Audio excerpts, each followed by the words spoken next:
আপনি কি হরিদ্বার যাবেন বলে ভাবছেন, কিন্তু কিভাবে যাবেন আর কি কি দেখবেন সেটা বুঝতে পারছেন না? তাহলে এই ভিডিওটি আপনার জন্য।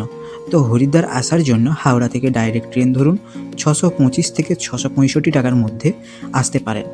আর তা না হলে হাওড়া থেকে দিল্লি, আর দিল্লি থেকে হরিদ্বার আসতে পারেন। আর এখানে থাকার জন্য চেষ্টা করবেন হর কি পৌড়ি ঘাটের কাছে রুম নেওয়ার। এখানে 200 থেকে 1000 টাকার মধ্যে এসি নন এসি দুটো রুমই পেয়ে যাবেন।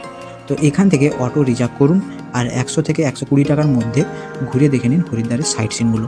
তো প্রথমে দেখবেন পবনধাম মন্দির, যেটাকে হরিদ্বারের প্রসিদ্ধ কাঁচ মন্দির নামে আমরা জেনে থাকি। তারপর দেখুন বৈষ্ণব দেবী মন্দির, এটাও হরিদ্বারের একটি বিখ্যাত মন্দির। তারপর দেখুন চিত্রকূট আশ্রম, শিবানন্দ ধাম, এটাও একটা আশ্রম। তারপর আচার্য বেলা ইন্ডিয়া টেম্পল, এটাও একটা আশ্রম। তারপর দেখবেন 51 সতীপীঠের একটি, যেটা মায়া দেবী টেম্পল নামে পরিচিত। তারপর দেখবেন মনসা দেবীর মন্দির, এটিও হরিদ্বারের বিখ্যাত ও প্রসিদ্ধ একটি মন্দির।